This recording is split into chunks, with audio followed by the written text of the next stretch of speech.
Dan ada beberapa nama yang sangat familiar juga ya, karena sudah ikut program-program di Filing sebelumnya. Selamat datang juga. Kali ini adalah sesi pertama program Disabilities to the Next Abilities, singkatnya DNA. Ya. Sebenarnya fokus dari DNA ini adalah untuk teman-teman yang kuliah di semester akhir yang akan masuk ke dunia kerja. Atau juga para alumni nih, alumni yang belum pernah dapat kerja atau yang masih fresh graduate gitu ya. Cuman sekarang yang ada di room ini beraneka ragam background-nya, tidak apa-apa, semuanya mau belajar berarti ya. Program ini didukung oleh Indika Foundation dan kami juga bekerja sama dengan para kerja yang provide juru bahasa isyarat supaya kelas kita aksesibel untuk teman-teman tuli. Oke, nah kelas pertama kita hari ini adalah tips dan trik lolos interview kerja bagi fresh graduate, teman-teman, yang akan dibawakan oleh Kak Ihsan Nurhadi namanya. Kita lihat dulu apakah Kak Ihsan sudah join. Kak Ihsan sudah join belum ya Kak Yogi ya? Oke, Kak Ihsan belum join ternyata, mungkin on the way ya. Oke, jadi kenapa sih kelas-kelasnya ini fokus di soft skill? Nah, kelas DNA ini fokusnya di soft skill ya teman-teman ya. Soft skill dunia kerja. Oke, bisa dibantu Kak Yogi, Kak Ismah yang tadi belum di-unmute. Oke, terima kasih. Kenapa sih soft skill perlu ada program khusus gitu ya? Ya, karena soft skill ini sangat vital. Jadi ibaratnya kalau kamu pintar tidak punya soft skill yang bagus itu percuma. Ya, soft skill-nya seperti apa?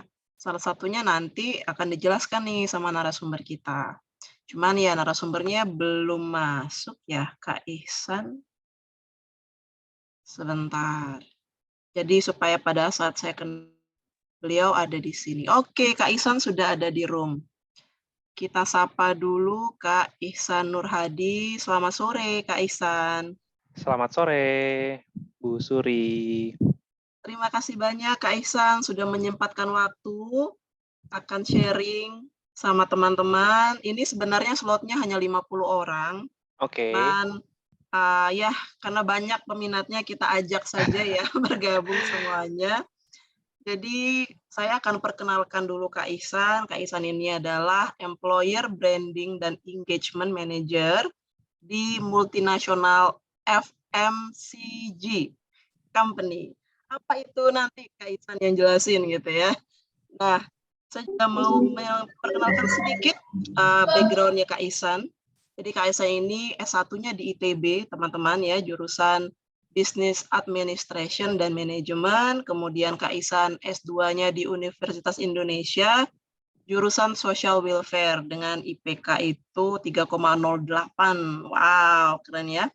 Kemudian dari tahun 2011, Kak Ihsan tuh sudah mulai meniti karir ya sebagai Marketing dan Public Relation Officer di PT Bakriland Development Tbk. Kemudian dia lanjut lagi nih ke perusahaan lain yaitu di Standard Chartered Bank. Di Standard Chartered Bank, Kak Ihsan punya dua posisi. Yang pertama internal communication, kemudian naik ke community engagement executive. Kemudian 2016 pindah lagi ke AXA. Nah, di situ juga kakaknya punya dua posisi ya. Oh beda nih, AXA yang pertama dia communication events dan engagement, kemudian pindah lagi ke AXA Mandiri Financial Services sebagai internal communication. Kakaknya suka komunikasi ya kakaknya ya. Kemudian terakhir yang sekarang itu di Reckitt Indonesia sebagai employer branding dan engagement. Nah kalau teman-teman pernah sakit tenggorokan makannya strepsils, permen strepsils gitu ya, atau pakai Dettol. Nah itu salah satu produk dari Reckitt Indonesia. Reckitt in general sih ya, Reckitt Indonesia itu salah satu cabangnya aja. Karena pusatnya di Jerman kalau nggak salah ya, Kak Ihsan ya. Betul. Di UK, sorry. Oh, di UK, oke. Ya, betul, di Inggris. Di Inggris. Baik, kalau gitu kita langsung aja kasih kesempatan Kak Ihsan berbagi ilmunya. Silakan Kak Ihsan. Baik, terima kasih Bu Suri dan teman-teman semua yang sudah berkesempatan untuk hadir di sesi sharing session kali ini. Tadi sudah sempat diperkenalkan oleh Bu Suri, sedikit singkat profilnya saya. Nah, mungkin di sini saya juga pengen tahu juga dong, teman-teman semua yang ada di sini, saya lihat ada 63, mungkin termasuk panitia ya. Teman-teman semua di sini tuh latar belakangnya, background-nya apa, mungkin boleh tulis di kolom chat latar belakangnya di fokus untuk belajar studi di apa, misalkan ekonomi, atau di marketing, atau pemasaran, atau sastra mungkin. Boleh, sambil saya lihat teman-teman yang ada di kolom chat, sambil Bu Suri, saya mungkin bisa siapkan untuk presentasinya ya. Boleh, silakan Kak. Baik, saya lihat untuk di chat ada yang telemarketing, kemudian juga ada teknik telekomunikasi, informatika. Boleh ada lagi mungkin yang bisa tuliskan di layar, di kolom chat, sambil saya tampilkan presentasinya. Terima kasih juga untuk Bu Yanda yang sudah membantu untuk mentranslatekan materi saya nanti ini. Semoga teman-teman semua bisa memahami dan juga membaca materi apa yang akan saya sampaikan. Sosiologi, psikologi, seni rupa, administrasi publik. Oh, ini banyak banget. Jadi saya anggap teman-teman semua di sini tuh berasal dari berbagai macam fokus perkuliahan. Nah, yang saya akan sampaikan ini nanti harusnya akan jadi informasi yang umum untuk teman-teman semua bisa dapatkan ilmunya dan juga bisa dipakai mungkin untuk di kemudian hari. Saya share screen-nya, sudah terlihatkah? Mungkin boleh diangkat jempol atau diberikan. Sama Kak Ihsan. Sudah? Ya, Kak. Baik. Oke. Saya punya waktu sekitar 25 menit ya, Bu Suri, untuk sesi presentasinya, tapi nanti setelah ini mungkin kita akan banyak ditanya jawab ya, teman-teman semua. Oke, saya langsung saja tanpa berlama-lama. Nah, sebenarnya dari judulnya sendiri, mungkin teman-teman sudah lihat di awal presentasi, awal poster adalah tips dan trik lolos interview kerja bagi fresh graduate. Jadi saya lihat teman-teman di sini, saya anggap teman-teman yang sudah mau lulus ataupun yang sudah lulus di perkuliahan. Cuman saya coret sedikit bagian lolosnya menjadi sukses. Kenapa sukses? Karena saya bukan orang yang akan menjamin bahwa teman-teman semua pasti akan lolos setelah mendengar presentasi dari saya, dan juga saya nggak menjamin teman-teman tuh pasti kalau nggak lolos berarti salahin Kak Ihsan nih, kemarin saya dapat materi presentasi tapi nggak lolosnya. Makanya saya ganti tulisannya tips dan trik sukses. Kenapa sukses? Karena saya yakin kalau lolos itu adalah ada faktor rezeki atau lain sebagainya, atau memang belum aja beruntung. Tapi kalau sukses tuh dari teman-teman sendiri yang bisa meyakinkan bahwa teman-teman bisa menentukan kesuksesan diri sendiri. Jadi makanya yang akan saya sampaikan setelah ini itu saya harap akan berguna untuk teman-teman semua. Kemudian saya akan lanjut ke presentasi. Nah, sebelum tadi juga sudah diperkenalkan, nama saya Ihsan Nur Hadi, saya seorang profesional di bidang komunikasi, employer branding, dan juga engagement. Mungkin teman-teman ada yang mulai bingung, apa sih employer branding itu, gitu, engagement itu apa sih, gitu. Jadi sedikit tentang employer branding adalah bagaimana saya membuat sebuah perusahaan menjadi terkenal dengan cara memberikan materi-materi komunikasi ataupun materi promosi sehingga orang tahu perusahaan itu seperti apa dan juga bagaimana sih serunya bekerja di satu perusahaan tersebut. Jadi intinya saya yang membuat berbagai macam kegiatan-kegiatan karyawan lah gitu kan. Termasuk juga engagement. Engagement itu adalah bentuk partisipasi dari karyawan. Jadi di luar dari pekerjaan sehari-hari mereka juga ada kegiatan engagement atau kegiatan kekaryawanan yang mereka bisa ikutin sehingga mereka nggak merasa bosan ketika berada atau bekerja di kantor, sehingga ada aktivitas-aktivitas lain, contohnya misalkan acara main bola bareng atau ada sesi kelas Zumba atau yoga. Nah itu kan berarti teman-teman yang ada di kantor menarik untuk tetap bekerja di satu perusahaan tersebut. Nah, sebelum saya mulai juga nih, teman-teman semua, mungkin sedikit promosi. Kalau lihat di dalam layar saya, follow saya di Instagram, Ihsan Nur Hadi, dan LinkedIn. Saya juga mau sedikit memberikan satu tantangan nih, atau challenge kepada teman-teman semua yang sudah hadir di acara kali ini. Saya minta, kalau follow tentu saya minta nih tulisannya, saya aja minta follow di Instagram Ihsan Nur Hadi, tapi saya harap apa yang saya sampaikan ini berguna dan teman-teman nanti bisa screenshot ataupun bisa membuat satu materi posting tentang kegiatan yang saya sharing sekarang ini di sosial media, khususnya di Instagram atau di LinkedIn juga boleh. Di Instagram lah, biar saya gampang bisa merepost postingannya, dan nanti teman-teman 3 orang yang beruntung akan mendapatkan hadiah voucher. Tadi saya udah sempat bilang ke Bu Suri ya, akan mendapatkan voucher total Rp150.000. Nah, jadi lumayan kan untuk setelah sore ini langsung dapat uang jajan tambahan. Teman-teman bisa, caranya gampang, tinggal posting dan ceritakan juga pengalaman kalian, bagaimana sih sesi yang saya sampaikan pada kali ini dan harapannya apa. Jadi sehingga teman-teman yang di luar sana juga yang menonton story-nya teman-teman semua, nah jadi bisa langsung tertarik, oh ada manfaat yang berhasil dari sesi kali ini. Jadi bisa semakin luas informasinya, karena materi ini juga nanti akan saya share, saya bagikan. Cuman kalau teman-teman mau langsung ambil gambarnya juga bisa lewat HP, di screenshot atau di screenshot dari laptop, terserah, bebas mau seperti apa caranya. Yang penting diposting di Instagram, tag saya biar saya bisa repost teman-teman semua. Nanti akhir sesi ini saya akan langsung umumkan di sosial media saya siapa yang berhak berkesempatan untuk mendapatkan voucher masing-masing 50.000 untuk 3 orang pemenang. Begitu, terima kasih. Saya lanjut. Nah, di sesi setelah sesi kali ini, teman-teman akan mendapatkan beberapa insight materi-materi yang terkait, yaitu do and don'ts dalam melamar sebuah pekerjaan, kemudian juga tips dan trik untuk menjawab pertanyaan yang disampaikan oleh HRD, dan yang terakhir tentang tips memperbesar kemungkinan untuk diterima bekerja di perusahaan. Jadi nanti yang saya sampaikan ini nggak akan selalu berurutan sesuai dengan nomornya, tapi intisari dari semua materi ini akan mencakup 3 pertanyaan atau apa yang mau disampaikan pada sesi kali ini. Oke, ini ada jenis pertanyaan interview. Nah, mungkin teman-teman bisa tulis di kolom chat juga, siap-siap jawaban dari pertanyaan yang akan saya tanyakan dan juga nanti akan saya jelaskan. Jadi langsung nih, saya nggak ngasih teori-teori, tapi langsung prakteknya nih. Kira-kira ketika lagi ditanyakan pertanyaan seperti ini, teman-teman akan menjawab apa sih jawabannya? Kita lihat langsung pertanyaan pertama. Pertanyaan dari HRD adalah, ceritakan tentang diri Anda.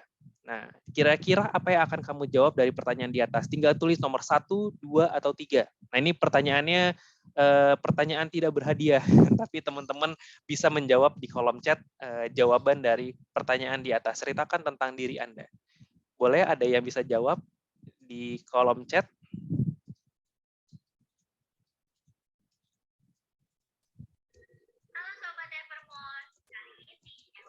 Oke, saya lihat ada jawabannya 2.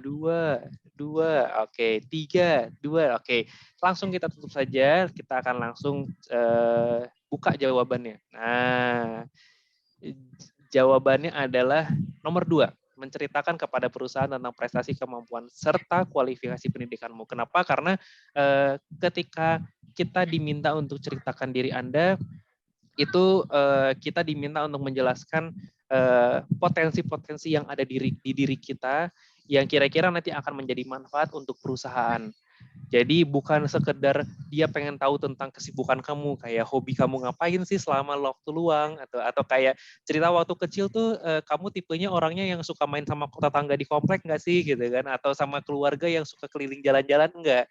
Tapi teman-teman apa namanya akan ditanyakan mengenai kemampuan atau skill yang nanti teman-teman akan bisa menjadi manfaat, bisa memberikan kontribusi kepada perusahaan, sehingga teman-teman itu nanti akan menambah potensi atau kemungkinan bahwa semakin dilirik. Jadi artinya teman-teman ketika HRD ataupun rekruter itu akan sudah mendengar penjelasan mengenai tentang diri Anda, dan ketika tertarik biasanya mereka akan mempertanyakan hal-hal yang lebih lanjut dan juga lebih detail.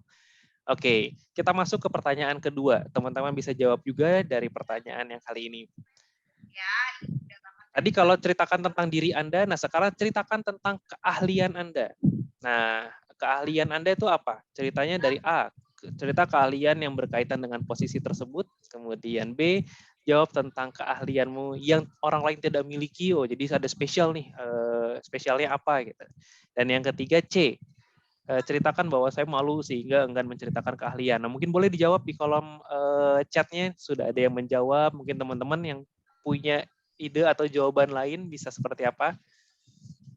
Oke, ada jawaban yang sudah saya lihat antara A atau satu mungkin masih pertanyaan yang sebelumnya ya. Jadi ini fokus juga untuk teman-teman semua bahwa jawaban di sini bukan nomor 1 tapi A, B atau C. Oke, kita langsung lihat jawabannya. Jawabannya adalah A, teman-teman semua. Saya nggak bilang yang nomor B atau C itu juga salah. Jadi mungkin teman-teman bisa mendapatkan ilmu di sesi kali ini. Jadi ketika nanti ceritakan tentang keahlian, bisa menjelaskan dengan lebih detail. Nah, bahwa bedanya apa sih nomor A dan B? Nah, sebenarnya kalau C itu kan sebenarnya udah paling nggak, karena ngapain udah dapat kesempatan interview terus kemudian malu-malu. Nah, kan nanti kalau rekruter juga bingung, nggak tahu apa yang keahlian teman-teman miliki, malah makin bingung juga apakah kira-kira teman-teman bisa bekerja di sini apa enggak gitu kan. Jadi C itu bukan jawaban yang tepat ya, sehingga ada A dan B. Kenapa B itu nggak dipilih? Karena kalau kalau kita cerita tentang keahlian yang kita miliki tapi sebenarnya nggak sesuai dengan apa yang perusahaan cari, itu sebenarnya ya jadi sayang juga gitu. Padahal keahlian kamu bagus, tapi kita nggak butuh. Misalkan saya butuh orang yang ada di punya keahlian di bidang pertanian. Tapi ketika saya menjelaskan, iya Bu, saya jago banget coding gitu kan, saya jago banget untuk bikin program-programan.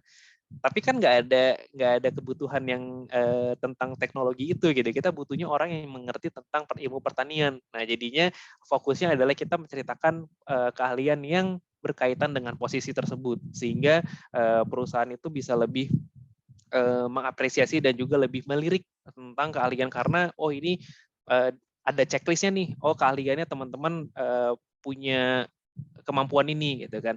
Mungkin di bagian terakhir juga saya perlu tambahkan portfolio. Portfolio itu juga sama, nih masuk ke dalam tips and triknya juga ya, bahwa teman-teman selain CV perlu juga mempersiapkan portfolio. Portfolio itu apa sih? Itu adalah rekam pekerjaan yang atau project-project yang teman-teman pernah lakukan selama di perkuliahan, yang membuat orang tuh makin melihat bahwa oh, orang ini sudah memiliki kemampuan untuk lead atau memimpin sebuah tim karena pernah jadi ketua pensi misalkan, atau program-program lainnya. Jadi apapun yang teman-teman keahlian yang pernah dilakukan selama perkuliahan itu bisa diangkat juga dan dijadikan portfolio. Kenapa perlu dipisah? Biar menjadi lampiran pendukung. Ketika teman-teman rekruter sudah lihat CV-nya, kemudian teman-teman akan melihat portfolio yang lebih lengkap. Oh, jika misalkan di CV udah menarik, di portfolio dilihat, oh lebih menarik lagi nih karena ada bukti-bukti konkretnya nih, proyek-proyeknya seperti apa. Seperti itu. Jadi jawabannya tadi A ya teman-teman semua dari pertanyaan ceritakan tentang keahlian Anda. Nah, pertanyaan ketiga. Nah, ini pertanyaan terakhir mestinya dari sesi yang sekarang ini. Nah, bagaimana Anda melihat diri Anda dalam 5 tahun ke depan? Ini juga mungkin sering banget ditanyain oleh teman-teman rekrutmen mengenai aspirasi dan juga pengalaman dalam 5 tahun ke depan. Coba mungkin boleh ada yang jawab, ini jawabannya X, Y, atau Z ya. Jadi teman-teman semua. Jadi bukan lagi 1, 2, 3, atau A, B, dan C. Tapi X, Y, Z. Saya sudah lihat di kolom chat, teman-teman semua sudah menjawab pertanyaan. Dan jadi jawabannya, nah kita langsung tutup. Jawabannya adalah Z. Tujuannya apa sih teman-teman dari rekruter ini ketika nanya bagaimana Anda melihat dalam 5 tahun ke depan? Itu mereka pengen lihat visi kamu seperti apa. Jawaban teman-teman itu bisa sangat mempengaruhi keputusan dari rekruter karena dia bisa melihat apakah kamu orang yang visioner atau kamu tipenya yang kerjanya ya, yang penting hari ini selesai kerja, besok udah. Jadi saya belum tahu deh 5 tahun ke depan seperti apa. Seperti itu, atau kayak ya melihat kalau memang teman-teman punya plan atau tujuan dari memasuk perusahaan ini bisa lebih diinformasikan bahwa saya punya tujuan ketika saya masuk nanti di perusahaan ini, boleh disampaikan seperti itu. Saya akan melihat bahwa saya akan sukses di sini dan bisa memahami seluruh pekerjaan yang diberikan dan saya bisa capai jenjang karir yang nanti akan ditentukan oleh teman-teman HRD dan juga dari atasan saya. Dengan kita menjawab pertanyaan-pertanyaan seperti itu, teman-teman rekruter jadi semakin yakin nih bahwa mereka punya visi yang jelas nih, nggak cuma asal kerja, iya Bu, saya yang penting kerja di tempat Ibu aja deh, nanti sampai berapa tahun juga kita lihat aja nanti. Nah itu membuat perusahaan juga jadinya nggak yakin, ini nanti orang bakal keluar nggak ya, bakal cuman sebentar nggak ya, udah capek-capek saya rekrut orang ini gitu kan, kemudian juga nanti nggak lama gitu kan, jadi memakan waktu lagi untuk proses rekrutmen. Nah, jadi ini pertanyaan penting juga terkait bagaimana kalian menjawab dari pertanyaan rekrutmen. Oke. Sudah cukup jelas dari 3 pertanyaan tersebut. Nah, saya akan masuk ke segmen berikutnya. Mungkin kalau teman-teman juga ada yang mau bertanya, boleh sambil dicicil, tanya dulu aja di kolom chat.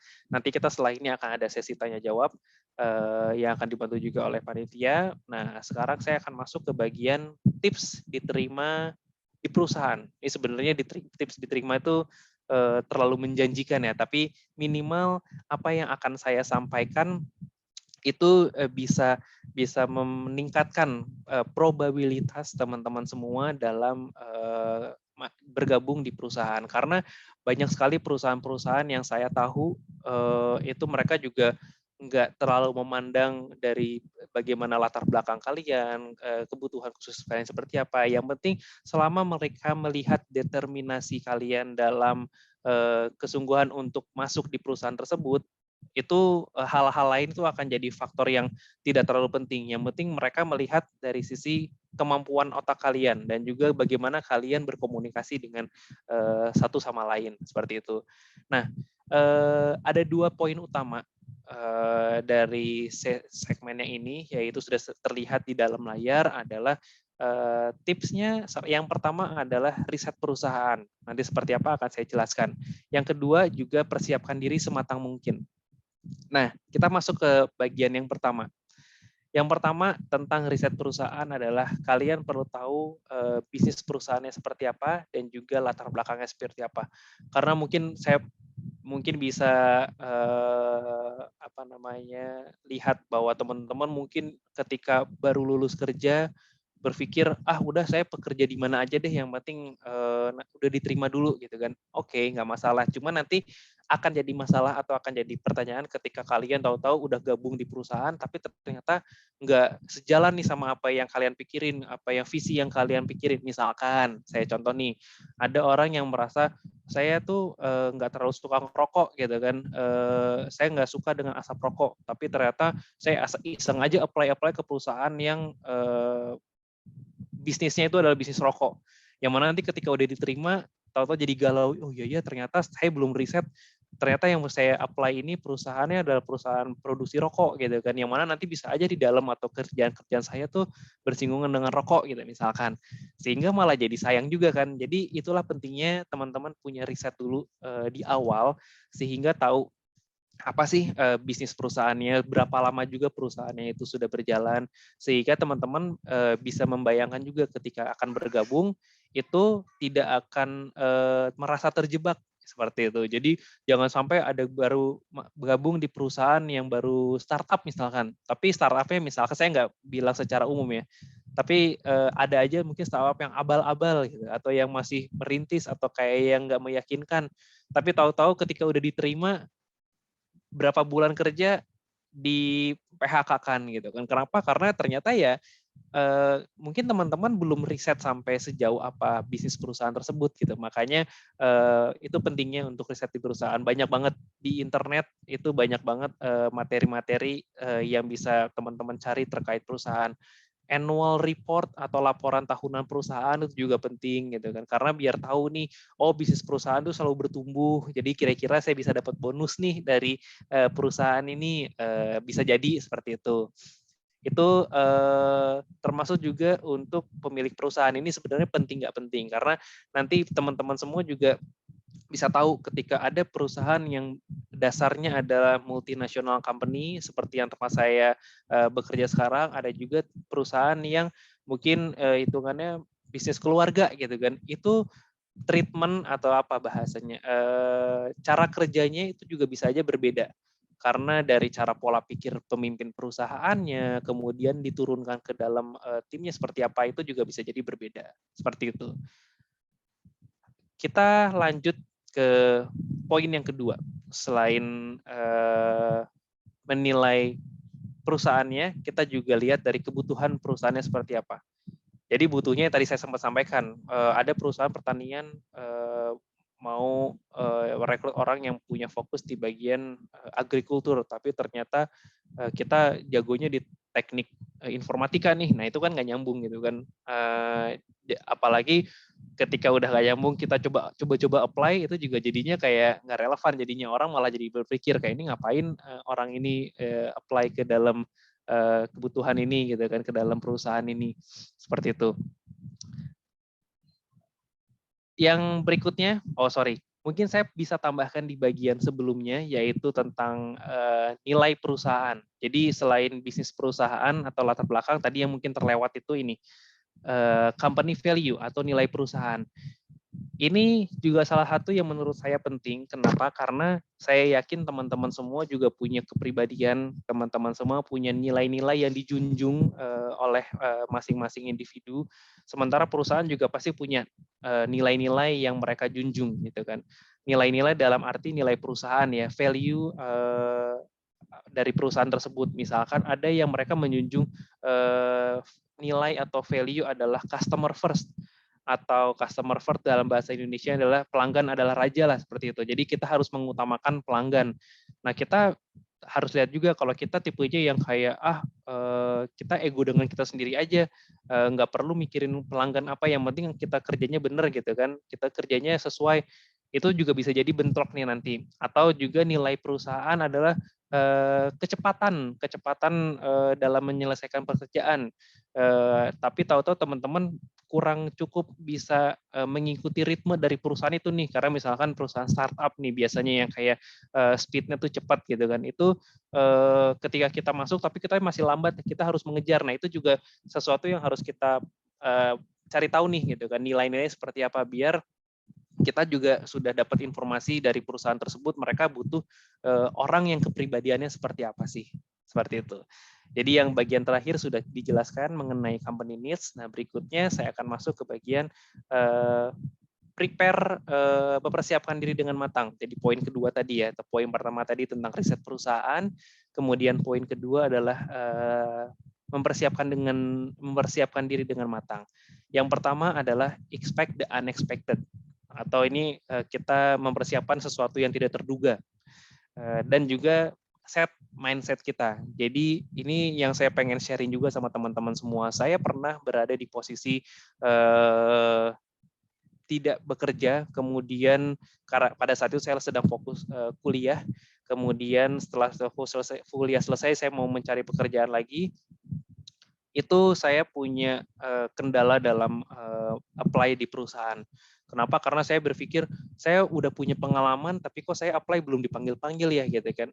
Tapi akhirnya kadang suka stres gitu kan. Tapi saya pikir saya harus merubah mindset-nya nih, bahwa ketika saya apply di perusahaan, saya yakin tidak perlu terburu-buru. Tuhan pasti tahu jalan yang terbaik seperti apa. Dan kita harus selalu memperbaiki diri setiap harinya. Jadi saya menganggap setiap saya mendapat kesempatan interview, saya nggak menganggap itu sebagai kayak saya harus nih dapat perusahaan ini, saya harus yakin karena ketika udah saya yakin, saya mesti dapat, teman-teman akan terbentuk mindset bahwa kalau nggak berhasil ya berarti saya gagal seperti itu. Nah kalau itu diubah ketika pemikirannya kita mindsetnya saya mau menjadi diri yang lebih baik dengan saya melatih interview nih. Jadi ngobrol sama orang-orang rekruter itu juga menurut saya salah satu cara untuk memperlatih komunikasi, skill komunikasi kita. Karena setelah dari sesi interview pasti saya akan selalu mereview nih. Tadi yang kurang saya apa ya gitu kan. Kayak kira-kira apa yang bisa saya perbaiki untuk sesi interview berikutnya.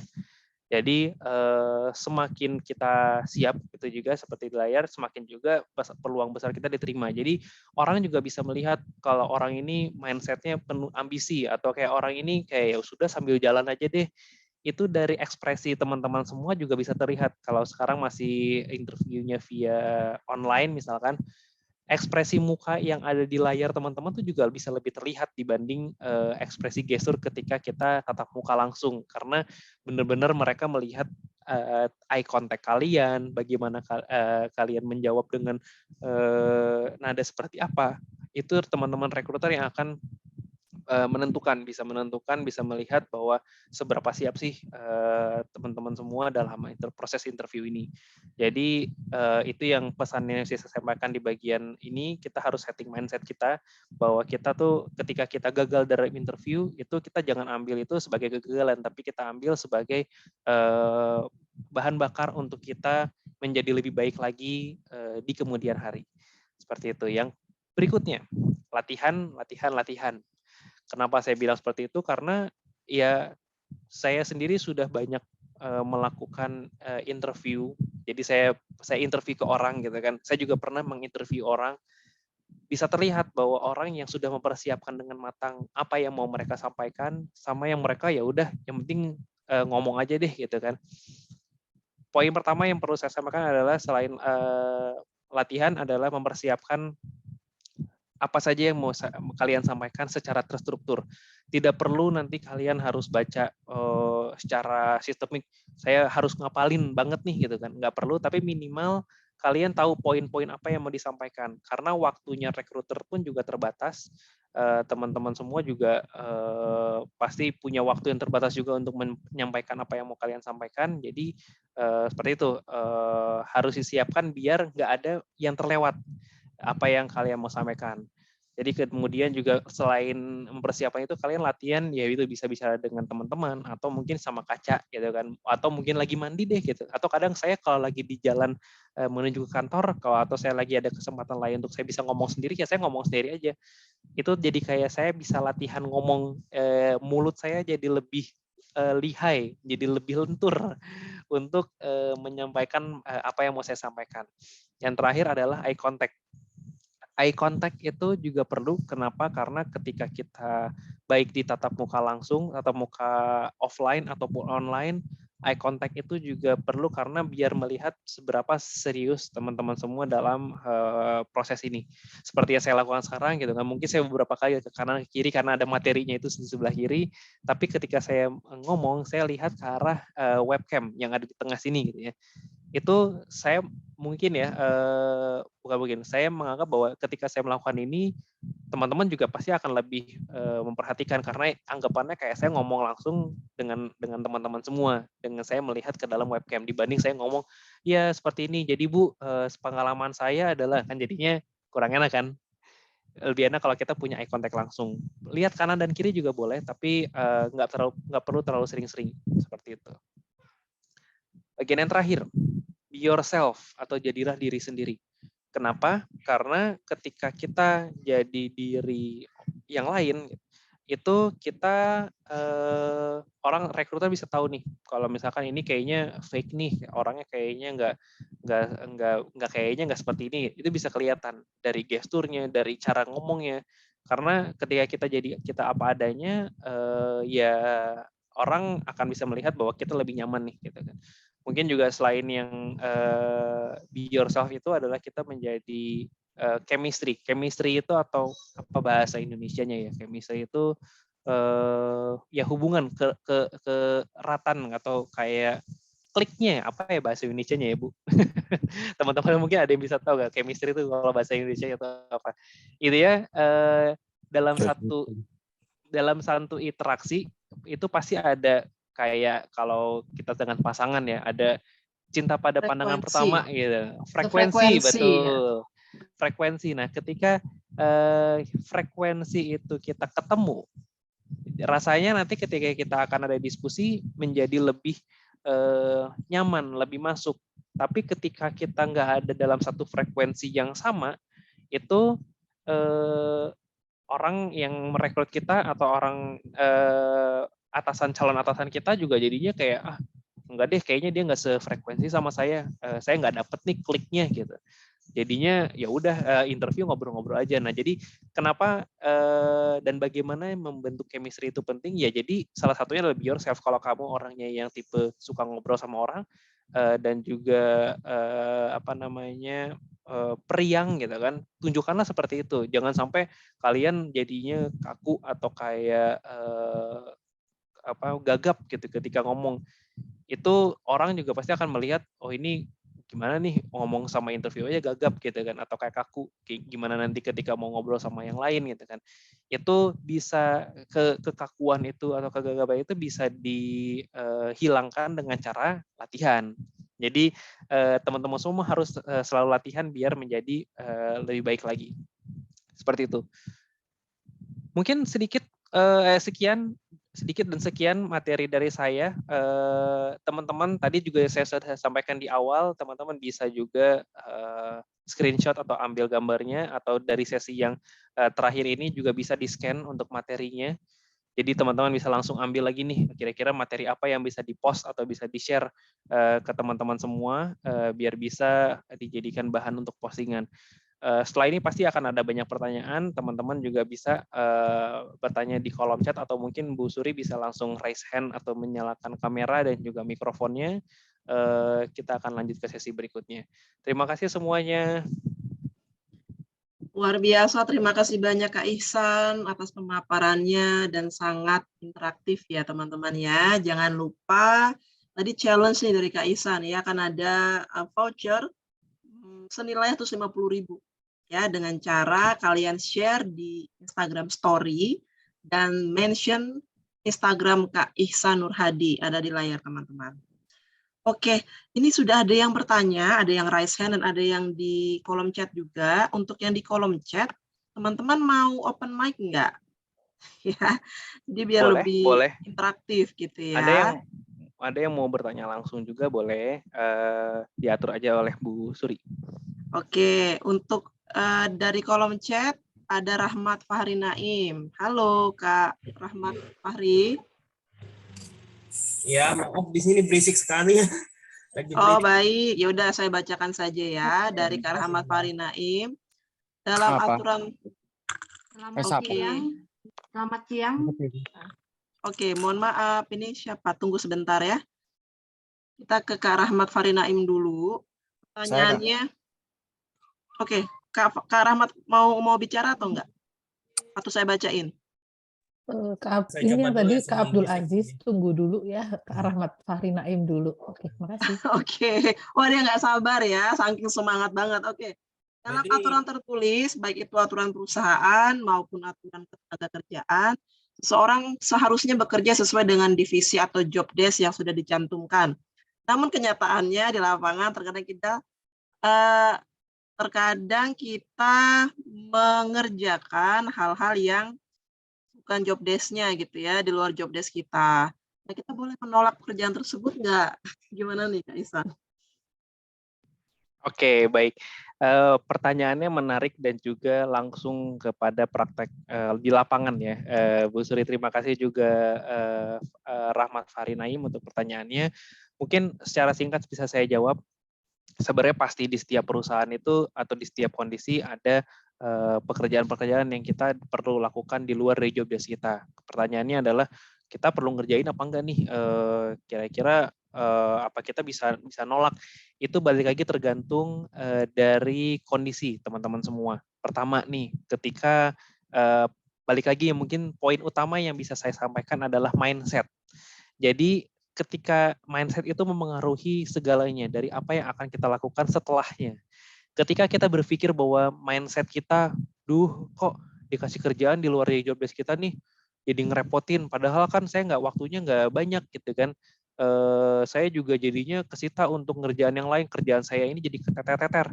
Nah, itu mindset kalau dari sisi perusahaan atau dari sisi psikologi adalah fixed mindset bahwa kita udah terpaku aja sama apa yang kita lihat kayak kacamata kuda gitu kan, kita lihat di sini tanpa lihat ada di sebelah kanan dan kiri. Tapi ada juga yang namanya growth mindset. Growth mindset itu apa? Itu kayak mindset kalau kita mau untuk bertumbuh dan juga berkembang. Nah, ketika kita berpikir kita punya growth mindset, ketika kita dikasih pekerjaan, pikiran kita jadinya kayak seperti ini. Oh, saya dikasih pekerjaan yang di luar dari job desk utama yang saya lakukan nih. Saya jadinya bisa berkembang dan juga mempelajari hal-hal yang baru yang di luar dari pekerjaan yang saya lakukan. Dan juga ke depannya pasti akan menjadi manfaat. Karena ketika kita dikasih job desk tambahan, artinya atasan kita percaya dong bahwa kita diberikan kemampuan atau kesempatan untuk melakukan hal di luar dari job desk kita. Walaupun ya pada akhirnya di sisi lain kalau mau berpikir yang fixed mindset ya kayak jadi nambah-nambahin kerjaan gitu kan. Jadi itu balik lagi benar-benar kepada teman-teman semua punya mindsetnya seperti apa. Karena kalau pengalaman saya sendiri, saya bisa berada di posisi sekarang karena saya selalu menerima, nggak selalu sih, kayak banyak dari pekerjaan-pekerjaan di luar job desk itu menjadi kemampuan tambahan saya. Sehingga saya bisa menjadi diri yang lebih baik, punya pengalaman yang lebih banyak gitu kan. Contohnya nih, ketika pandemi kemarin berlangsung, saya di bagian komunikasi internal, tapi bingung nih gimana caranya buat saya bikin event yang orang-orang itu bisa menarik untuk ikut lewat Zoom atau lewat platform yang lain. Tapi saya punya growth mindset ketika dikasih challenge bahwa kamu coba deh cari ide bikin gimana, bikin program atau acara yang interaktif. Saya jadi tertantang gitu kan untuk bikin program-program atau kayak cari ide lah lewat YouTube, lewat apapun itu untuk mencari ilmu atau pengalaman yang bisa saya aplikasikan di pekerjaan. Jadi intinya seperti itu. Balik lagi kalau kayak terima atau enggak itu juga diterima pekerjaannya apa enggak itu juga kita bisa diskusi kok sama atasan bahwa Pak, Bu, saya sedang mengerjakan ini, nggak apa-apa nggak kalau ini saya kerjakan esok hari atau kayak di 2 hari ke depan, kasih waktu yang jelas sehingga atasan juga tahu bahwa orang ini atau kayak saya lagi mengerjakan yang ini, ada prioritas yang lebih penting sehingga ya udah nggak apa-apa selama nanti kamu di besok atau 2 hari besok mendeliver dari pekerjaan job desk yang di luar pekerjaan itu ya nggak apa-apa. Tapi kalau memang ternyata butuh dalam waktu itu juga ya tetap dikomunikasikan aja gitu, karena atasan juga pada akhirnya juga manusia kok gitu kan, bukan sesuatu yang kayak kita harus nerima perintah kayak dari robot gitu kan, kita bisa diskusi gitu. Jadi jangan sungkan, jangan malu untuk selalu ngomong sama atasannya, seperti itu. Semoga menjawab, Rahmat Fahri Naim. Baik, semoga menjawab dan puas sama jawabannya ya. Dan memang di hampir, saya nggak bisa bilang semua perusahaan sih ya, karena belum riset. Tapi yang saya tahu juga nih Kak Ihsan, memang seperti itu. Misalnya ada tim yang lagi cuti gitu ya, kemudian dia kasih nih pekerjaan kepada temannya.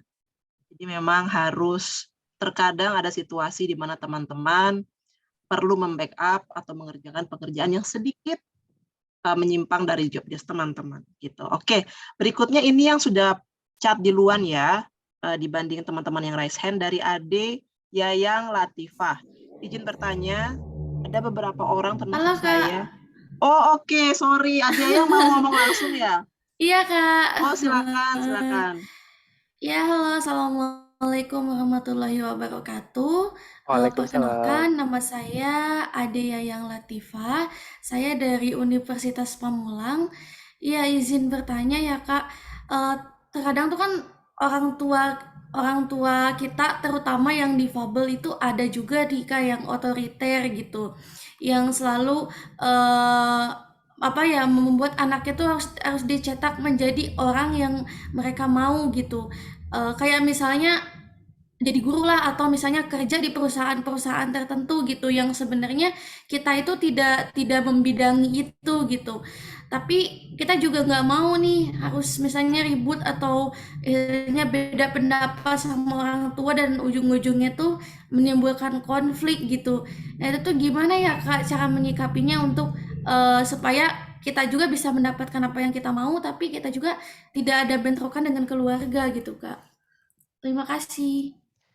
Baik, terima kasih Ade yang Latifah. Saya mungkin boleh panggilnya Ade ya. Eh, untuk pertanyaan ini juga sebenarnya Iya Kak, Ade aja. betul baik. Sebenarnya juga tricky atau saya nggak tahu nih kalau apa yang saya jawab itu sesuai juga nggak dengan yang lain. Mungkin nanti Bu Suri juga bisa tambahkan jawaban dari pertanyaannya.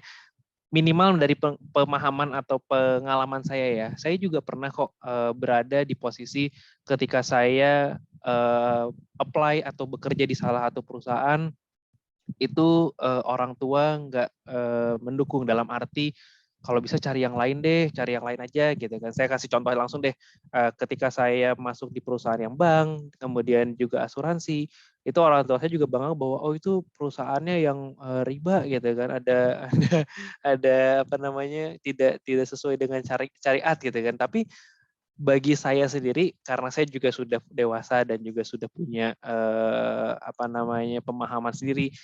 Betul, di satu sisi kita harus mematuhi apa yang orang tua juga inginkan gitu kan dan juga pengen aspirasikan seperti itu. Tapi buat saya kalau misalkan apa yang saya pikir itu baik dan belum sampai merugikan yang kayak bener-bener jahat banget, misalkan nih bekerja di perusahaan yang jelek banget deh, yang kayak orang juga pasti orang lain mikir nggak usah keluarga juga mikir itu nggak bagus gitu kan. Itu juga saya nggak akan gitu kan. Jadi dengan nalarnya aja gitu. Tapi ketika kita apply di perusahaan yang menurut kita itu punya manfaat, buat saya sih dicoba aja dulu gitu kan. Jadi dalam arti nggak perlu semuanya dikasih tahu, tapi minimal kan dengan sekarang kita ada di online seperti ini, kita apply ya tinggal apply aja. Kalau dulu lapangan pekerjaan kita harus datang ke perusahaan, kita harus memberikan surat. Tapi dengan ini kan di era digital ini, ketika kita mau apply juga bebas aja gitu kan. Masa orang tuh juga sampai benar-benar tahu kayak kita apply di perusahaan A atau B gitu kan, nggak perlu tahu juga sih gitu. Jadi artinya sampai kita bisa membuktikan bahwa di situ perusahaan yang bagus dan juga kita meyakinkan orang tua kita bahwa di sini manfaatnya juga ada kok gitu kan. Dan kalau memang ada pilihan lain juga menurut saya gitu kan, itu juga pasti saya akan ambil. Cuman kebetulan posisi yang sekarang juga adanya di sini gitu kan. Jadi saya ada baiknya kita coba dulu, saya coba dulu ya Pak, Bu gitu kan, untuk coba di perusahaan ini. Jadi ya kita sambil lihat sambil jalan. Nanti sambil jalan ketika ada kesempatan lain ya boleh gitu kan. Kayak contohnya sekarang saya nih alhamdulillah sudah pindah ke perusahaan yang basisnya adalah FMCG, fast moving consumer good, artinya perusahaan yang memproduksi kebutuhan dasar manusia gitu, kayak untuk sabun, kemudian juga ada obat-obatan, yang mana kan mungkin dalam arti lain kayak nggak masuk ke dalam kategori yang orang tua saya sempat pikirkan gitu kan. Jadi itu akan berprogres kok adik dan teman-teman semua. Jadi yang jelas harus terus komunikasi juga yang baik gitu kan, karena pada akhirnya juga mereka adalah orang tua dan kita yakin aja bahwa apa yang kita lakukan itu untuk kebaikan kita dan juga untuk kebaikan semua orang gitu. Semoga menjawab Adik. Baik Terima Kak, kasih. terima kasih. Soalnya saya juga ya mengalami gitu ya kayak soalnya sekarang aja gitu untuk di perkuliahan aja saya udah gagal gagal 1 kali gitu karena memang tidak sesuai dengan keinginan saya gitu. Tapi sekarang saya udah sesuai kok dengan keinginan saya gitu Kak, dan saya tuh nggak mau ini tuh terulang lagi ketika saya akan melamar pekerjaan gitu. Ya, ya. Baik, terima kasih Kak Ihsan dan Ade. Semoga segera dapat pekerjaan sesuai passionnya Ade ya. Oke, kita Amin, terima kasih Kak. amin, terima kasih. Oke, kita masuk ke teman-teman yang angkat tangan nih dari tadi ya kan. Ini yang pertama angkat tangan tuh ABD Aziz. ABD Aziz. Ini teman Tuli atau bukan ya? Selamat Oh, sore. bukan. Kan. Selamat sore. Sore. Assalamualaikum. Salam sehat. Waalaikumsalam. Silakan Salam Kak Aziz. sehat, Kak Ihsan. Terima kasih kesempatan yang diberikan. Saya ingin ada beberapa hal terkait dengan bahasan kita sore ini, Kak. Terkait dengan ketika melakukan interview ya di dalam proses apply sebuah pekerjaan. Banyak kan yang sekarang yang online sama offline, yang online untuk interviewnya Kak ya, wawancaranya. Nah, pertanyaan saya terkait itu Kak, apakah di pihak sebuah perusahaan atau taruhlah perusahaan yang tempat kakak bekerja ini, apakah nanti dia melihat ada sejenis nilai yang ada di sana gitu Kak? Artinya kan tidak ada kesan yang dibuat-buat gitu loh. Apakah nanti bisa dibaca dari segi psikologinya untuk untuk si pelamar itu sendiri, terutama yang online, karena kan tidak berhadapan secara langsung kan. Karena pasti suasana dan rasanya taste-nya itu beda gitu loh. Itu yang pertama Kak. Dengan yang offline maksud saya. Terus yang kedua terkait dengan terkait dengan antara kualifikasi ijazah, misalnya ya kualifikasi ijazah atau kualifikasi ijazah dengan pekerjaan yang kita apply itu sendiri misalkan beda, apakah nanti berpengaruh ketika ketika sebuah perusahaan itu mempertimbangkan untuk menerima atau tidak? Karena banyak yang saya lihat itu lebih mementingkan pengalaman kerja di bio-nya Kak. Ya, dia bisa melihat pengalaman kerja, jadi mengenyampingkan ijazahnya gitu loh. Artinya mengenyampingkan sertifikat keahlian orang itu sendiri gitu. Terus yang ketiga Kak, yang saya mau tanyakan terkait dengan terkait dengan terkait dengan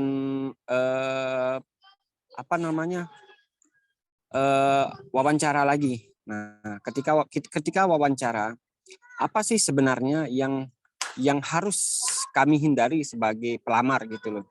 Artinya mengulang-ulang jawaban yang sama atau apa kalimat-kalimat yang harus perlu kami hindari, dan apa tips triknya untuk kira-kira ketika proses wawancara itu bisa bisa sedikit tidak dipertimbangkan untuk bisa diloloskan oleh perusahaan. Nah, dan apa yang boleh dan tidak boleh ketika wawancara. Terus yang terakhir Kak, mumpung saya ingat, kira-kira di perusahaan itu sendiri kira-kira pertimbangannya untuk menerima teman-teman difabel itu apa Kak? Artinya misalnya difabelnya misalnya mental misalkan atau fisik ya. Kira-kira nanti pertimbangan yang paling besar di perusahaan untuk menempatkan atau menerima teman-teman difabel itu apa? Salah satu contoh kasus di perusahaan kakak lah. Terima kasih Kak. Assalamualaikum warahmatullahi wabarakatuh. Salam sehat buat kita semua. Panjang sekali pertanyaannya, jadi mungkin nanti kalau Kak Ihsan lupa, nggak apa-apa. Kalau Kak Ihsan lupa, tolong di-remind lagi ya, apa aja. Oke, terima kasih. Silakan Kak Ihsan. Oke, saya mungkin jawab yang pertanyaan ketiga sama keempat, karena nanti pertama sama kedua saya harus reconfirm lagi, atau mungkin Bu Suri bisa bantu untuk simpulkan dari pertanyaannya apa. Yang pertanyaan yang ketiga itu terkait apa sih yang harus dihindari kita sebagai pelamar ketika kita pertanyaan kemudian punya jawaban yang sama atau berulang-ulang. Nah, itu mungkin pentingnya yang tadi saya bilang, pentingnya punya talking point atau pesan-pesan utama yang mau kita sampaikan. Jadi nggak harus di catatan handphone atau mungkin di kertas, dimanapun yang bisa kita lihat sebagai patokan. Karena kalau ini saya kasusnya kalau online ya, kalau online kita bisa enak punya catatan di depan handphone atau di depan laptop gitu kan, kita bisa lirik-lirik sedikit gitu kan, oh ada yang mau saya sampaikan terkait ini nih belum sempat disampaikan, itu bisa kita jadikan patokan. Jadi pelamar pun juga benar-benar mengetahui pertanyaan-pertanyaan atau pernyataan yang kita sampaikan. Biasanya ada pertanyaan yang mungkin sebenarnya nggak berelasi sama yang mau apa yang kita jawab. Itu sebenarnya ada tekniknya, jadi kayak semacam teknik bridging atau kayak menjembatani. Jadi kayak misalkan pertanyaannya apa ya, misalkan pertanyaan A tapi kita mau jawab C contohnya. Misalnya kita bisa jawab dengan singkat aja dari pertanyaan A gitu kan. Misalkan pertanyaannya contohnya saya ambil pikir sebentar. Kamu punya kemampuan untuk bikin website nggak nih contohnya, kalau misalkan untuk bikin website. Tapi kamu punya keahlian, contohnya kamu bisa bikin blog atau kayak bikin blog yang menyerupai website dengan ada tampilan-tampilan. Jadi bisa aja kayak bisa jawab, oke, Pak atau Bu, sebenarnya untuk membuat website saya punya kemampuan yang belum cukup memenuhi, tapi saya punya keahlian yang lebih dalam di bagian bikin blog misalkan. Bikin blog itu kurang lebih sama kan Pak Bu ya, tapi saya bisa mengembangkan lebih dalam lagi untuk blog itu bisa jadi website. Jadi kita perlu bridging lah gitu, seperti itu biar pesan-pesan yang mau kita sampaikan itu semuanya tersampaikan. Mungkin yang bagian pertanyaan keempat tadi terkait pertimbangan. Nah, pertimbangan itu juga sebenarnya saya mungkin bisa sharing juga ke teman-teman semua bahwa di Rekit Indonesia kami baru saja meluncurkan program internship untuk disabilitas, dan alhamdulillah kemarin sudah ada 2 yang bergabung karena memang slotnya terbatas, jadi memang kita sediakan untuk 2 slot untuk internship. Itu kita di awal benar-benar nggak melihat keterbatasan dari masing-masing. Jadi benar-benar kita lihat dari kemampuan mereka seperti apa, skillnya seperti apa. Jadi layaknya interview biasa aja gitu kan. Karena memang kebetulan kita arrangementnya adalah mereka bisa bekerja di rumah karena sekarang juga banyak WFH seperti itu. Saya juga kebetulan masih WFH. Tapi ya itu, kita yang jelas ceritakan dulu aja sebaik mungkin apa yang kita bisa sampaikan mengenai kemampuan skillnya, kemudian juga informasi-informasi yang mau disampaikan ke perusahaan gitu kan. Jadi informasi terkait disabilitas itu menurut saya juga bisa disampaikan either bisa di awal atau di akhir, sehingga kalau kenapa di akhir misalkan, karena biar teman-teman nggak ada bias, jadi kayak teman-teman yang ada di rekruter tuh nggak ada bias bahwa oh ini mereka sanggup kok gitu kan, mereka secara kualifikasi memenuhi gitu kan, sehingga mungkin kalau ketika ternyata yang di apply ini adalah punya disabilitas, ya jadi kita harus cari tahu nih kalau memang pada akhirnya orang ini benar-benar udah deh ini aja, orang ini aja, pasti akan selalu dicari cara untuk diterima. Jadi yakinkan saja pada diri sendiri bahwa kita harus memberikan yang terbaik ketika kita menyampaikan atau di sesi interview tersebut. Seperti itu. Mungkin pertanyaan pertama dan kedua bisa disimpulkan tadi seperti apa? Mungkin saya juga nggak sempat kecatat, Pak Aziz. Aziz, bisa diulangi pertanyaan 1 dan 2 singkat saja. Aziz masih sama kita nggak ya? Ya, terkait dengan anunya Kak, terkait dengan interview yang online maupun yang offline. Nah, apakah taste-nya itu beda dari setiap perusahaan? Taste-nya itu apa nih, sorry? Artinya rasanya ketika berhadapan langsung ini. Ya, Oke. Iya. Oke, taste-nya tentu berbeda. Jadi saya pernah interview online dan juga pernah interview offline. Biasanya kalau interview online itu benar-benar kita mengandalkan tatap muka lewat webcam gitu ya. Makanya tadi saya sempat sampaikan bahwa eye contact, kadang kita suka merasa nggak sadar kalau kita ngobrolnya di webcam, tapi kita ngobrolnya ke sini, kita lihatnya ke layar bawah kayak gini nih. Iya, karena kita fokusnya lihat ke rekruternya seperti apa. Oh, ini rekruternya cantik ya gitu kan. Maksud saya kita anggap aja kita ngobrol kalau di online itu kayak ngobrol sama orang, dan mata orang itu adalah di webcam, yaitu ada di atas ini, di yang tempat saya pegang ini. Jadi eye contact itu kenapa penting ya, biar tahu orang itu keseriusan dalam menyampaikan sesuatu itu merasanya kayak nyambung gitu kan, walaupun ada terpisah oleh jarak karena kita online gitu kan. Nah sementara kalau offline taste-nya beda adalah mereka bisa lebih mengeksplorasi dari sisi recruiter gestur kita gitu, kayak misalkan kita geser-geser atau tangannya gerak-gerak gitu, atau kayak kakinya terlihat menatap-natap gitu atau apa. Nah itu makin kelihatan. Jadi sebenarnya ada untung, ada ya sama-sama ada untung ruginya kayak kalau untungnya kalau online kan ya kita tinggal duduk manis di tempat kita interview, tapi kalau misalkan offline kita harus effort untuk ke tempat tersebut. Tapi biasanya kalau di offline pun itu lebih chemistry yang tadi saya sempat poin sampaikan, chemistry-nya bisa lebih dapat karena ya itu pasti beda-beda ketika kita bertemu dengan orang secara langsung gitu kan, kita ngobrol gitu, tapi juga secara virtual ya kita kayak ngobrol sama orang ada di layar aja ya, tapi ketika kita ngomong offline ya kita bisa benar-benar tahu rasa ketika kita bersalaman, ketika kita ngobrol langsung gitu, ketika ada gestur tangan yang kita sampaikan itu orang benar-benar lebih visual gitu kan, sehingga itu jadi poin juga ketika kita mau dapetin chemistry nih gitu kan. Nada kita juga pasti akan beda, jadi benar-benar disesuaikan seperti itu dari pertanyaan Kak Aziz yang pertama. Kalau ijazah, yang kedua ijazah ya. Ya, kualifikasi yang agak beda. Intinya pertanyaannya biasanya lebih dilihat dari pengalaman kerja dibanding ijazah, betul?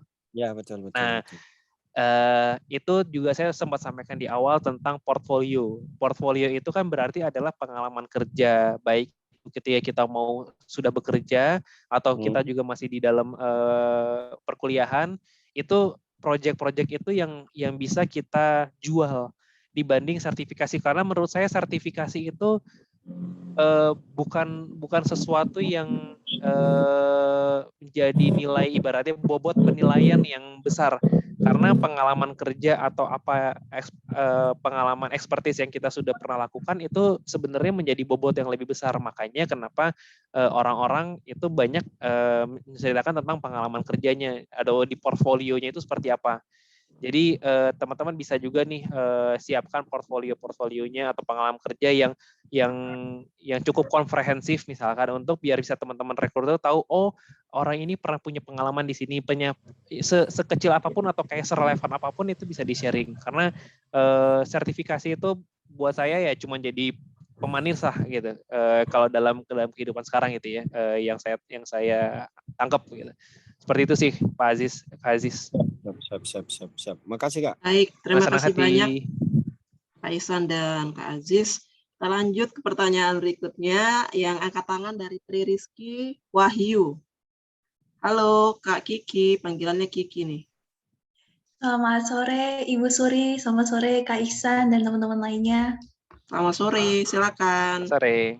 Iya Kak, saya dari tadi mencatat materinya Kakak dan saya dari tadi agak susah untuk mengikuti pertanyaan Kakak karena saya buta, saya nggak tahu apa isi poin-poinnya. Boleh nggak Kak saya bertanya? Tadi yang saya dapat itu tentang research, itu untuk langkah pertama sebelum kita melamar pekerjaan. Yang kedua adalah prepare. Tadi Kakak sudah sebutkan bahwa kita tuh harus prepare mindset-nya kita. Terus yang terakhir apa ya Kak? Boleh nggak? Prepare, menilai dari, dua poin utama itu riset perusahaan dan juga mempersiapkan diri dengan matang.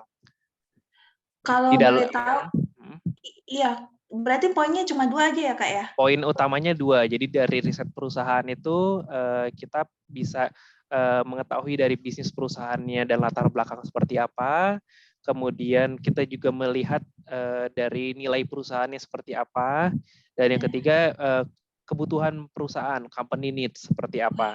Sedangkan tadi bagian mempersiapkan diri, kita harus poinnya adalah expect the unexpected, kita harus punya ekspektasi yang terburuknya juga seperti apa, kemudian mindset juga kita perlu atur agar kita tidak kecewa dengan hasil apapun yang kita dapatkan. Itu bagus itu. Betul, kemudian latihan, dan yang terakhir adalah jadilah diri sendiri atau be yourself.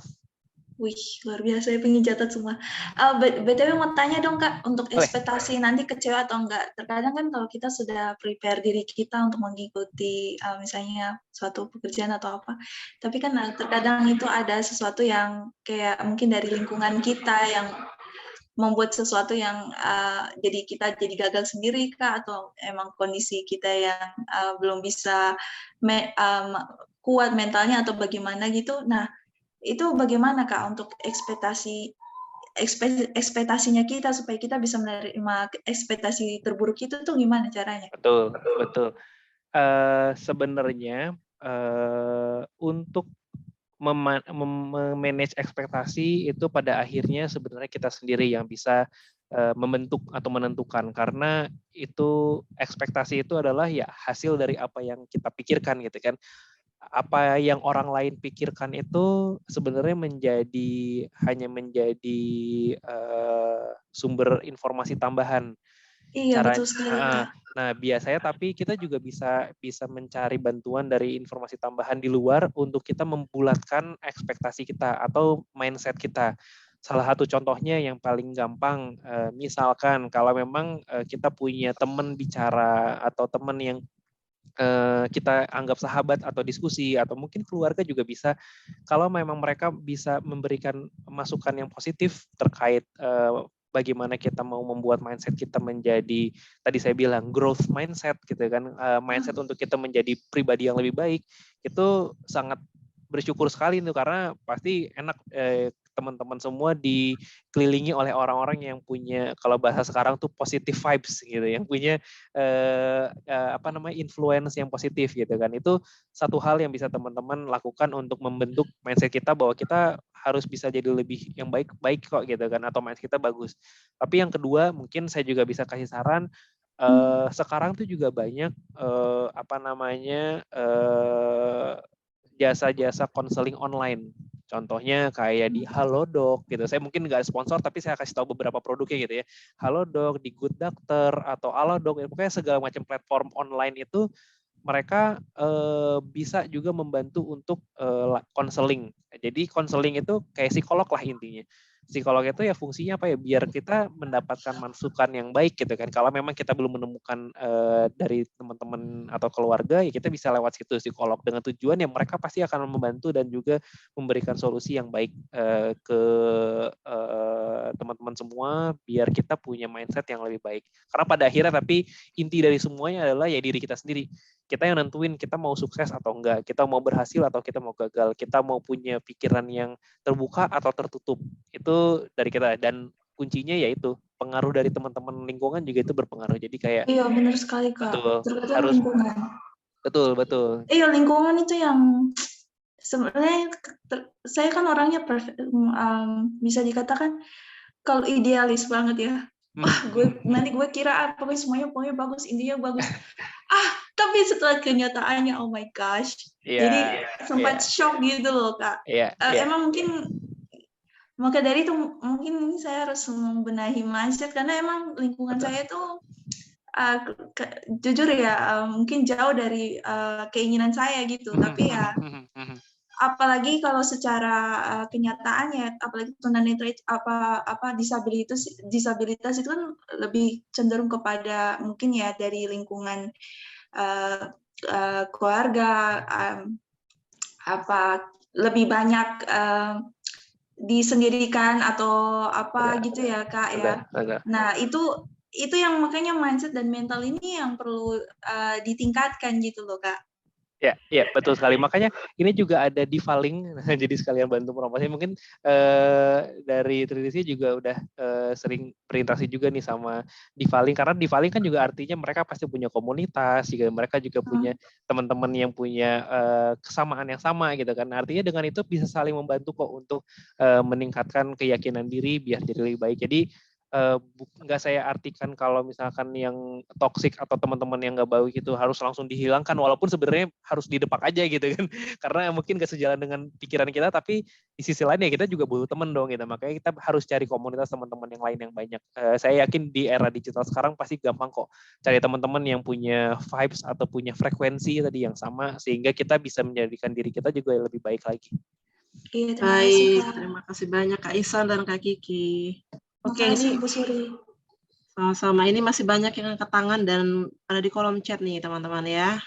Oke, berikutnya Muhdi Abdillah dari Surabaya. Tolong pertanyaannya singkat padat jelas ya, supaya yang lain kebagian. Baik. Silakan Kak Muhdi. Suara saya Jelas? iya, maaf saya matikan kamera ya, takut keluar lagi. Iya, Begitu. apa-apa, silakan. Iya Kak, saya Muhdi Abdillah dari Surabaya. Saya ada kendala penglihatan sejak SMP begitu. Nah, saya ingin menanyakan tentang bagaimana jenis industri dalam hal industri kreatif yang cocok untuk modal disabilitas yang sukanya itu kerja bebas freelance. Dulu saya pernah melamar kerja di penerbitan, tapi saya tidak suka dengan aturan pekerjaannya yang sistem setting tidak bebas. Jadi saya bisnis online, terus kemudian isi musik segala macam. Nah, itu di portofolio ada nggak jenis ke spesifikasi atau yang seperti itu di industri kreatif, di mana disabilitas kan sukanya itu yang kreatif dan tidak terkekang begitu sama atasan begitu. Oke, itu sih. Oke, baik. Terima kasih Kak Muhdi. Saya bantu jawab dan juga nanti Bu Suri juga bisa tambahin juga nih. Kalau yang saya sempat ngobrol sama Bu Suri bahwa sebenarnya banyak kok teman-teman disabilitas itu yang punya potensi-potensi di industri kreatif gitu. Kayak contohnya untuk voice over atau juga untuk content writing gitu kan, bahwa itu jadi satu kemampuan yang ternyata saya juga baru dengar dari Bu Suri bahwa itu menjadi nilai yang lebih. Jadi teman-teman yang disabilitas bisa lebih dari orang yang biasa yang kayak mereka punya kemampuan seutuhnya gitu kan. Tapi ini menjadi menarik karena teman-teman disabilitas itu juga punya determinasi dan juga punya semangat untuk membuat ide-ide kreatif itu lebih terrealisasi. Nah, kalau terkait portfolio itu juga pasti banyak teman. Kalau misalkan kamu juga udah bisa pernah pengalaman apa bisa dituliskan gitu kan untuk menjadi portfolionya. Atau kalau misalkan untuk dari sisi pekerjaan pengen cari yang lebih fleksibel, sekarang juga banyak di internet mengenai freelance yang cakupannya bahkan internasional, bukan cuma di Indonesia aja. Mungkin nanti teman-teman yang tahu juga bisa sharing. Saya juga harus ingat-ingat namanya. Tapi banyak kok platform atau kanal website yang menyediakan kayak ada orang perusahaan yang mencari jasa untuk voice over, mencari jasa untuk content writing atau bikin copywriting gitu kan, dengan bayaran segini-segini itu juga ada. Jadi itu bisa jadi alternatif teman-teman ketika misalkan nggak mau bekerja di perusahaan yang perusahaan besar atau perusahaan kecil, tapi layanan-layanan itu juga bisa untuk mendapatkan ya ibaratnya cuan-cuannya lah atau pundi-pundi uangnya. Semoga menjawab Kak Muhdi. Terima kasih. Baik, terima kasih. Ini kita masuk ke pertanyaan terakhir ya. Mohon maaf yang belum terjawab. Dari Hana Pertiwi, Tangerang. Silakan Hana. Selamat sore Pak Ican. Selamat sore. Ya, perkenalkan saya Hana Pertiwi dari Tangerang. Saya lulusan apoteker. Yang mau saya tanyakan, biasanya kalau di akhir interview itu kan suka ada pertanyaan, adakah yang mau ditanyakan? Nah, apakah ini poin penting juga dalam penilaian interview? Kemudian yang kalau misalnya memang poin penting, bagaimana cara menjawab jika pertanyaannya adakah yang mau ditanyakan? Kemudian yang kedua, apakah ada perbedaan dalam penilaian interview dengan ragam disabilitas? Terima kasih. Oke, baik. Terima kasih dengan siapa tadi? Maaf. Ana Pertiwi. Dengan Ana Pertiwi. Kak Ana, terima kasih untuk pertanyaannya. Saya yakin teman-teman yang lain juga punya pertanyaan yang sama terkait apakah ada pertanyaan yang pengen ditanyakan pada rekruter. Itu jawabannya harus ada. Kenapa harus ada? Karena itu untuk membuat rekruter merasa bahwa oh orang ini serius nih gitu kan, orang ini punya minat yang lebih dibanding rekruter yang lain atau orang kandidat-kandidat lain yang misalkan nggak mau nanya gitu. Kenapa? Karena artinya orang ini udah riset dari perusahaan ini, misalkan kayak ternyata perusahaan ini berbasis di Jakarta tapi punya cabangnya banyak di daerah. Nah misalnya sesimpel pertanyaan tentang bisnis perusahaan. Gimana sih kalau misalkan saya kerja di gimana sih pengen tahu misalkan tentang bisnis perusahaan ini kalau misalkan saya masuknya ke bagian sales gitu kan. Nanti apakah memang orang sales ini akan ditugaskan di berbagai macam tempat atau kayak nanti akan bisa keliling-keliling seperti apa? Pokoknya ini pertanyaan seputar perusahaan itu. Sehingga rekruter makin jadi kayak oh orang ini tertarik nih kayak orang ini udah riset duluan tentang perusahaan kita sehingga membuat minimal dari rekruter gitu kan itu jadi poin tambahan bahwa oh ini bisa di checklist bahwa ini serius nih gitu kan atau lebih bahwa terkait dengan pekerjaannya juga sama kayak misalkan pekerjaan yang mau dicari tentang A, nah kita mau gali pertanyaan dari job desk yang dilakukan itu juga bisa gitu karena bisa aja job desk yang disampaikan di internet atau di media lainnya itu cuma sekedar poin-poin utama gitu tapi kita nggak pengen tahu tentang lebih dalam tentang job desk ini itu nggak apa-apa banget untuk ditanyain jadi di satu sisi menjadi nilai poin juga tapi di sisi lain ya biar kita tahu juga bahwa perusahaan tuh butuh apa sih karena kita bukan cuma perusahaan yang butuh orang, tapi kan juga kita butuh, bukan kita butuh perusahaan buat tahu gitu kan, tapi perusahaan juga pengen tahu nih apa yang pengen ditanyain sama calon-calon kandidatnya, seperti itu. Itu pertanyaan pertama. Yang kedua tadi terkait ada faktor nggak terkait disabilitas. Nah itu juga sebenarnya balik lagi kalau dari sisi perusahaannya ya, saya sih yakin bahwa perusahaan-perusahaan yang sekarang itu yang sudah cukup besar namanya itu sudah paham dan juga sudah ada nilai-nilai kalau di Reckitt sendiri kita punya nilai diversity and inclusion bahwa kita punya keberagaman dengan latar belakang apapun kita harus bisa menerima mereka semua tanpa pandang bulu lah bahasa tanda kutipnya kita yang penting dari skill mereka bagus tapi ya kalau ternyata mereka punya kebutuhan khusus gitu kan itu nggak masalah gitu kan selama mereka bisa deliver selama mereka bisa menyampaikan atau mendeliver apa yang kita butuhkan. Jadi seperti itu sih. Jadi saran saya kalau misalkan terkait pertanyaan yang kedua adalah ya coba kita cari-cari perusahaan-perusahaan yang cukup besar. Saya nggak bilang perusahaan kecil nggak terlalu peduli, cuman saya rasa sih kalau perusahaan besar mereka peduli untuk diversity and inclusion tersebut sehingga perusahaan bisa lebih mempertimbangkan lebih untuk teman-teman yang disabilitas untuk mendapatkan kesempatan bekerja di perusahaan tersebut. Semoga menjawab. Luar biasa, terima kasih Kak Ihsan dan penanya tadi, Kak Hana. Oke, sebagai informasi untuk teman-teman, perusahaan-perusahaan terutama perusahaan yang punya staf minimal 100 orang itu punya kewajiban mempekerjakan teman-teman disabilitas ya, apalagi perusahaan multinasional itu perusahaan yang mendunia ya karena biasanya yang mendunia itu sudah inklusif di pusatnya. Jadi mereka juga membuka kesempatan yang setara untuk teman-teman disabilitas, untuk wanita ya. Jadi kalau ngomongin inklusi itu luas sekali teman-teman. Dan Reckitt seperti yang dibilang Kak Ihsan tadi sudah rekrut 2 intern kerjasama dengan Divaling juga untuk posisi HR Departemen dan Communication ya Kak Ihsan ya. Betul. Dan teman-teman juga harus diingat, meskipun teman-teman ada disabilitasnya, bukan berarti jadi diterima-terima aja, enggak ya teman-teman ya, tetap diseleksi. Makanya teman-teman penting untuk meningkatkan skill teman-teman, hard skill dan soft skill-nya. Oke, salah satunya lewat DNA ini untuk soft skill-nya.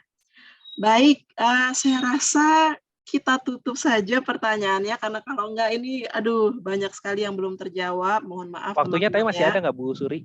Masih ada tapi takutnya nanti kelewatan karena teman-teman harus mengisi registrasi absensi ya, absensi. Kemudian kita foto bersama juga. Baik. Dan untuk terakhir yang Kak Ihsan tadi yang Insta Story. Mau jelasin lagi enggak, Kak? boleh. Teman-teman tadi ada yang sudah saya lihat sih, ada yang sempat mention beberapa.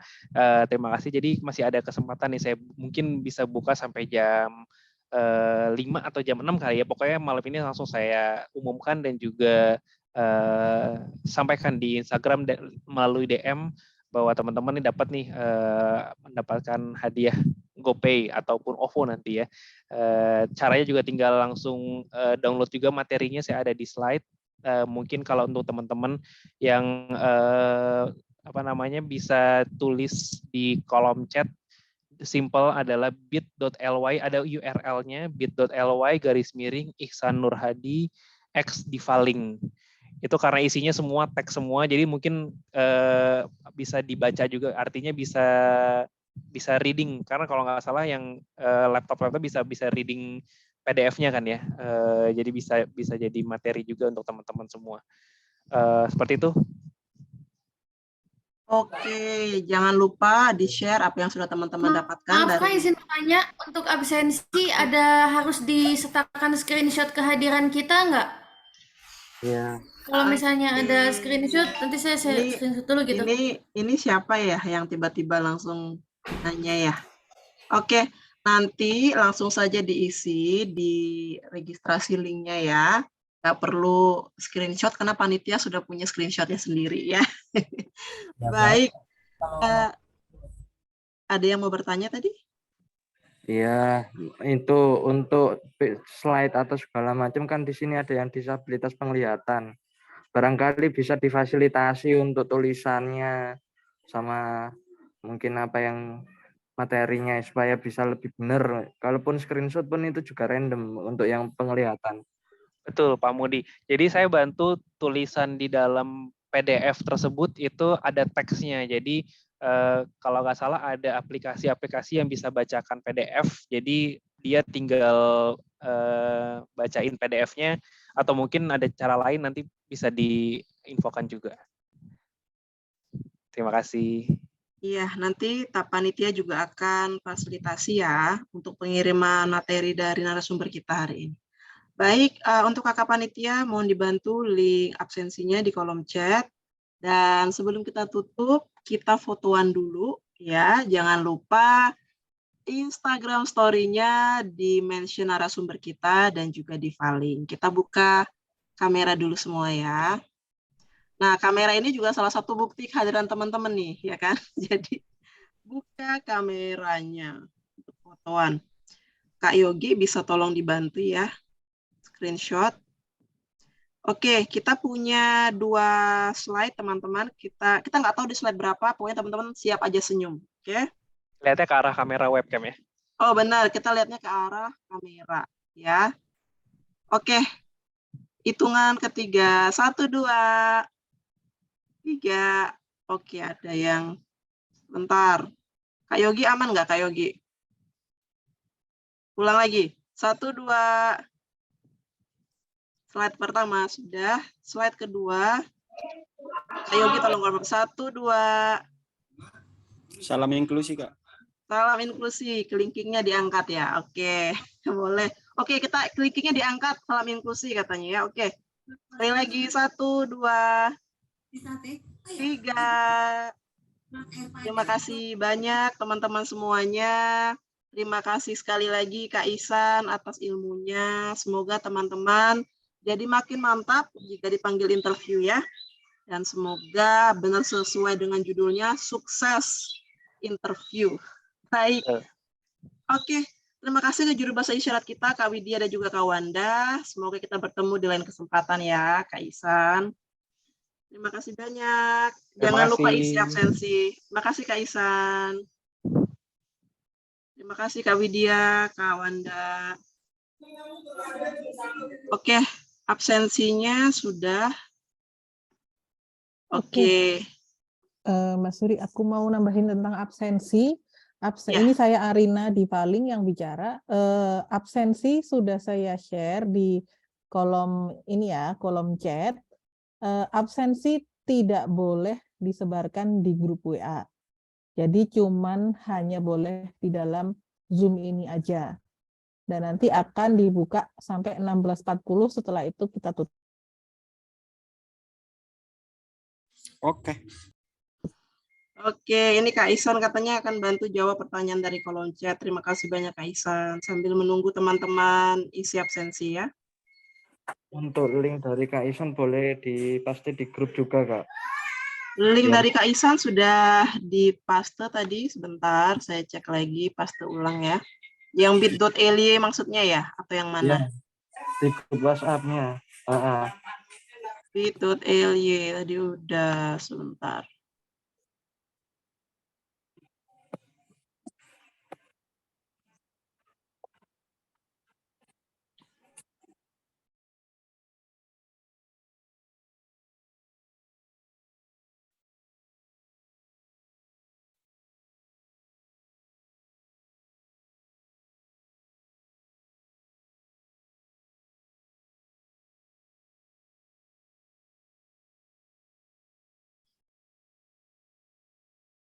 Apa sudah kelihatan link dari Kak Ihsan?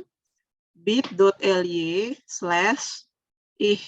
Nurhadi X Divaling. Disambung semua huruf kecil ya.